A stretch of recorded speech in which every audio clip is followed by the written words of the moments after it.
Arsenal 2, Chelsea 1, and I tell you what, we don't make it easy on ourselves, do we?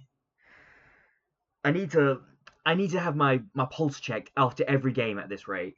I need to bring with me like a one of those defibrillators, whatever they're called, defibrillator. Yeah, I need to bring one of those to me every single game at this rate, just in case, because we are making this look a little bit more concerning than I'd like to admit.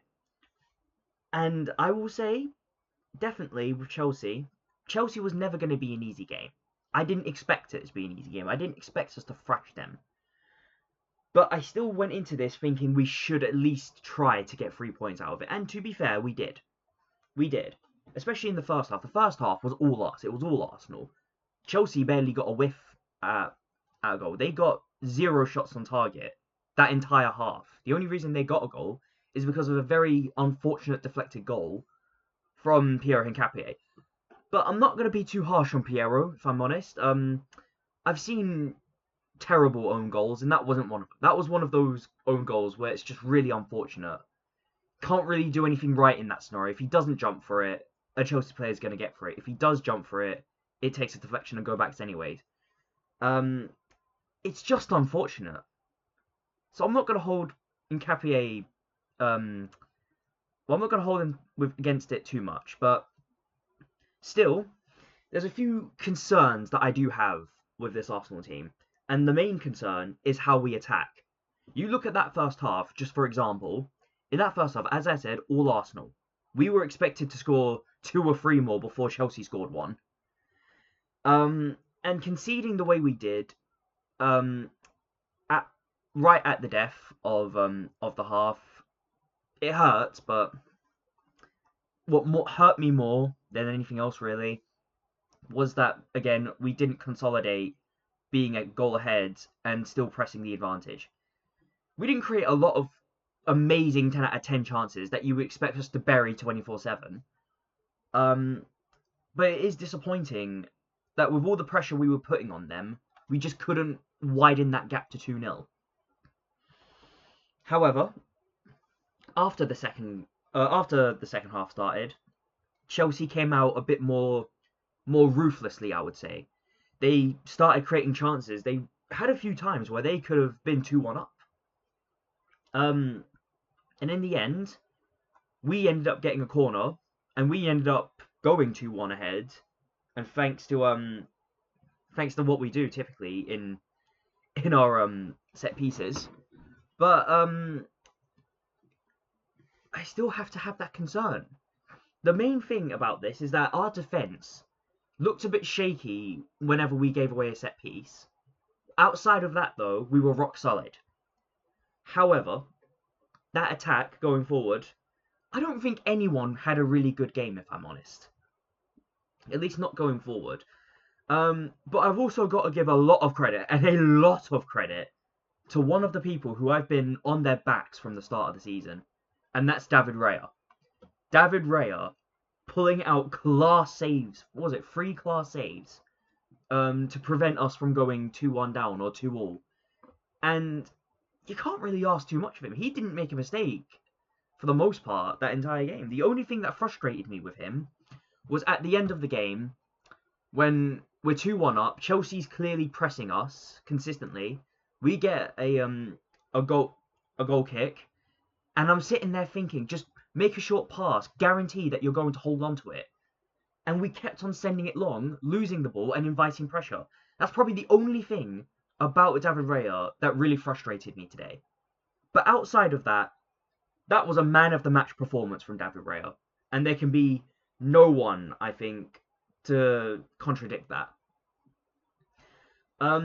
But still, I'm very concerned with how we're transitioning from midfield to attack, which is we're not transitioning at all. And the referee was a prick. I will give you that. He was a prick. I don't know what the hell Chelsea fans are complaining about. I've looked back at the incidents where they're complaining, saying, "Oh, referee should have done this. We should have had 3 penalties." I looked at the 3 so-called penalties, and I didn't see what they were arguing for. But I'll break it down for you. So the first penalty that they were talking about is when the ball came in from a corner and it hit it hit Declan Rice's shoulder.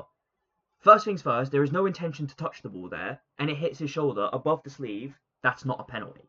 That's how the rules work. The second one is when they're talking about us bear hugging them in the box, and if you want to argue that as a penalty, then we would have had 2 penalties just from the goals we actually scored. It's happening every single corner. We're not the only ones doing it. Chelsea were doing it just as much. So, by your logic, we should have had just as many penalties. And there was another one. I can't remember what that other one was. It's like in the back of my mind now, but I can't remember fully.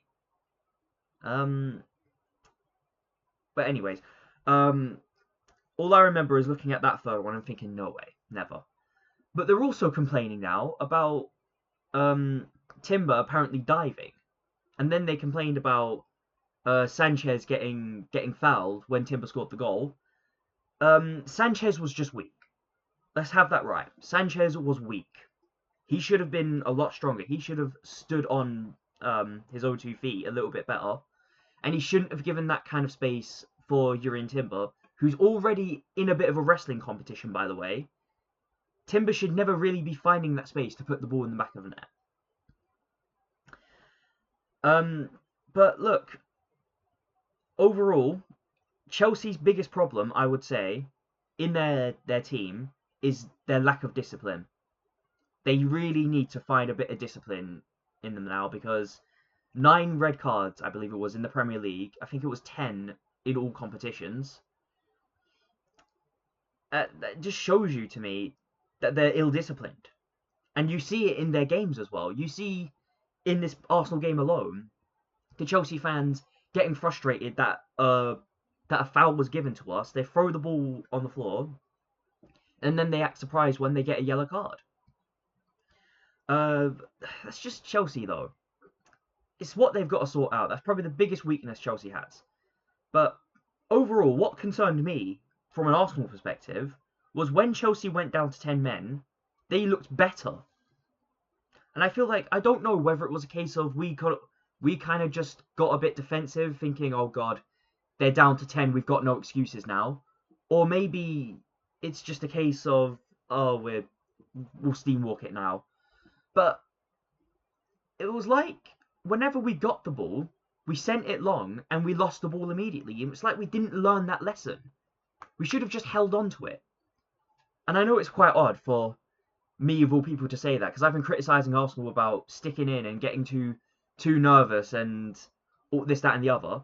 But that's different, because when I say that, I'm talking about us defending by going into a shell. This, on the other hand, I wasn't talking about going on a shell. I was telling them, get control of the game and don't fuck up. That was literally the only 2 jobs that we had.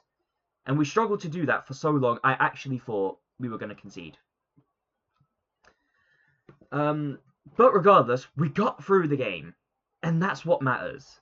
And now, we can get into the player ratings. And this will be an interesting one. Because we'll start off in goal, David Raya. And David Raya gets a straight 9. That's probably one of the best performances I've seen from him in a while. One of the best. I couldn't believe the saves that he was pulling off.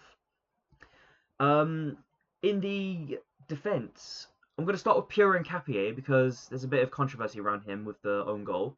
As I say, I'm not going to be too harsh on him with that. It wasn't really a situation he could control.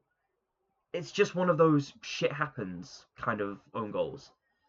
And for that, I will give him a 7. I think Pierre Nketiah in general played very well. It was unfortunate to concede that goal, but overall good performance. Gabriel, he did pick up a yellow card. I don't recall what it was for. But still a very strong performance. And I'm going to give him a 7.5. William Saliba, I will give him an 8. I thought defensively, very solid. Of course, he got that first opening goal as well, assisted by Gabriel. And there's nothing else to really say. Defensively solid, got the goal, and he was a massive contribution to the team. Jurrien Timber, in general, had a very good game. I think he looked better defensively than going forward, personally. But when he did get that header and get the goal, and that's the one that won us the game, we didn't need the goal. We just needed defensive quality, and that is what Jurrien Timber provided us. Jurrien Timber, I'm giving an 8. Zubimendi, he made one big mistake that entire game. And that mistake was passing back to Raya when there was already a Chelsea player there. And that scared the shit out of me. Other than that, though, it's a decent performance. But I will give him about a 7. Declan Rice, I will give him... I think he had a good game overall, to be fair. I wouldn't have subbed him off, really. I would have subbed up Eberechi Eze, if I'm honest. But Declan Rice, in general, very good box-to-box. Very strong from him. I'm going to give him a 7.5. Bukayo Saka. See, here's the thing with Saka. He had some good, some bad. Very average performance from Saka, I think. Taking on Hato, he either got past him or he was forced to go back. There's very little times that Hato really got the best of him. But when Saka got there, it's like he didn't really know what to do.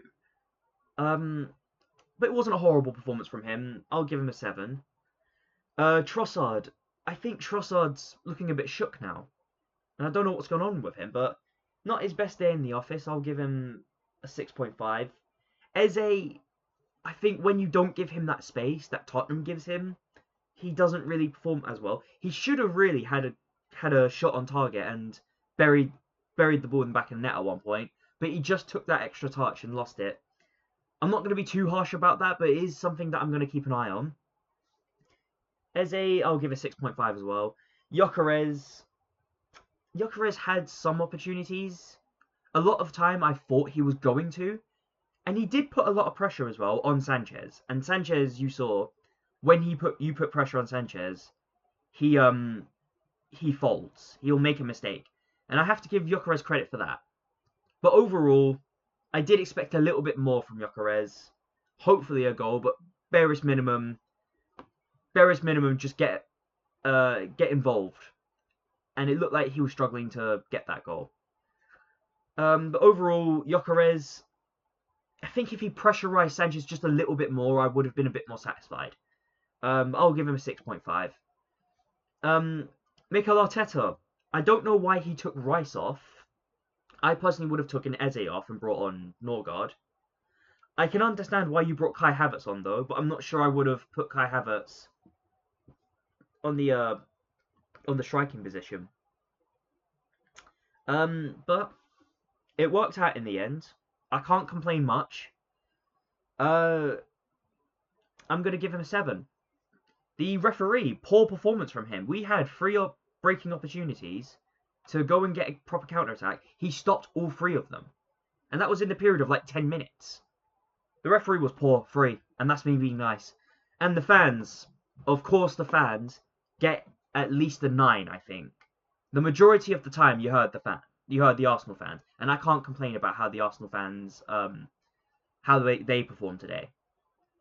But anyways, that is my match review. Let me know what you think down below. Like, share, and comment, and please do subscribe. It really does help out the channel.